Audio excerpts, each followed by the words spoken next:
ദൈവത്തിൻ്റെ പരിശുദ്ധമായ നാമം മഹത്വപ്പെടുമാറാകട്ടെ. ദൈനംദിന അപ്പം എന്ന അനുദിന വചനചിന്തയിലേക്ക് ഏവർക്കും സ്വാഗതം. ഇന്ന് ഇടവിടാതെ പ്രാർത്ഥിക്കൂ എന്ന വിഷയത്തെ ആസ്പദമാക്കി ചില കാര്യങ്ങൾ നമുക്ക് ചിന്തിക്കാം. അതിനാധാരമായ ഒരു വാക്യം വായിക്കാം.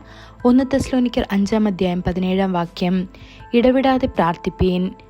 ദൈവത്തിൻ്റെ വിശുദ്ധന്മാർ പലപ്പോഴും പ്രാർത്ഥനയെ ശ്വസനവുമായോ ഹൃദയമിടിപ്പുമായോ താരതമ്യം ചെയ്തിട്ടുണ്ട്.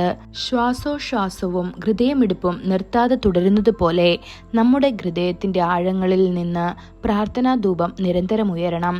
നമ്മൾ ഉണർന്നിരിക്കുകയാണെങ്കിലും ഉറങ്ങുകയാണെങ്കിലും അതുകൊണ്ടാണ് യേശു പറഞ്ഞത്, മടുത്തു പോകാതെ എപ്പോഴും പ്രാർത്ഥിപ്പീനെന്ന്.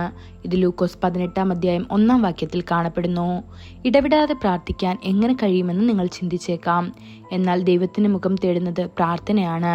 നമ്മുടെ സഹായം വരുന്ന പർവ്വതങ്ങളിലേക്ക് നമ്മുടെ കണ്ണുകൾ ഉയർത്തുന്നത് പ്രാർത്ഥനയാണ്.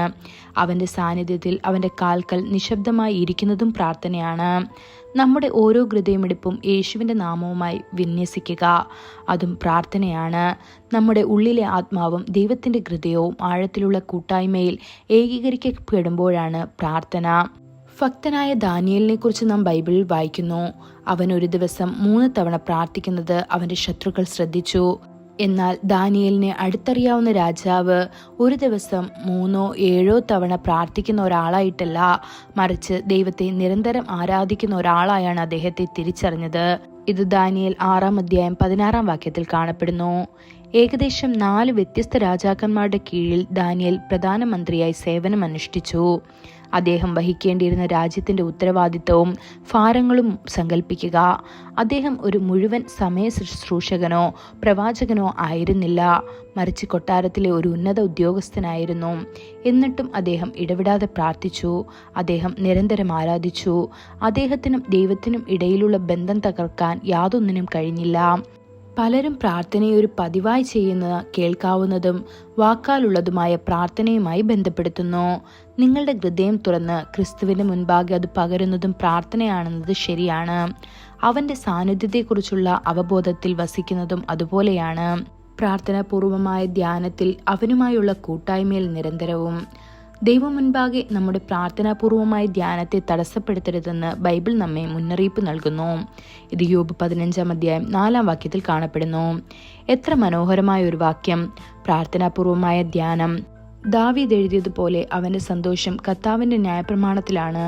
അവൻ രാവും പകലും അവന്റെ ന്യായപ്രമാണത്തിൽ ധ്യാനിക്കുന്നു എന്ന് സങ്കീർത്തനം 1:2 പറയപ്പെടുന്നു.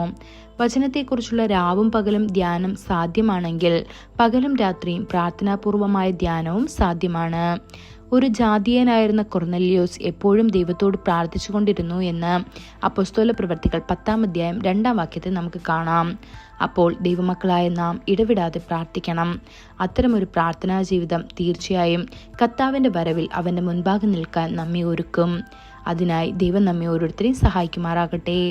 കൂടുതൽ ധ്യാനത്തിനുള്ള വാക്യം ലൂക്കോസ് 21:36 ആകയാൽ ഈ സംഭവിപ്പാനുള്ള എല്ലാത്തിനും ഒഴിഞ്ഞു പോകുവാനും മനുഷ്യപുത്രന്റെ മുൻപിൽ നിൽപ്പാനും നിങ്ങൾ പ്രാപ്തരാകേണ്ടതിന് സദാകാലവും ഉണർന്നും പ്രാർത്ഥിച്ചും കൊണ്ടിരിപ്പീൻ. ഇന്നത്തെ ബൈബിൾ വായന: രാവിലെ സങ്കീർത്തനങ്ങൾ 81, 82, 83 അധ്യായങ്ങൾ. വൈകുന്നേരം റോമർ 11 19 മുതൽ 36 വരെയുള്ള വാക്യങ്ങൾ. ആമേൻ.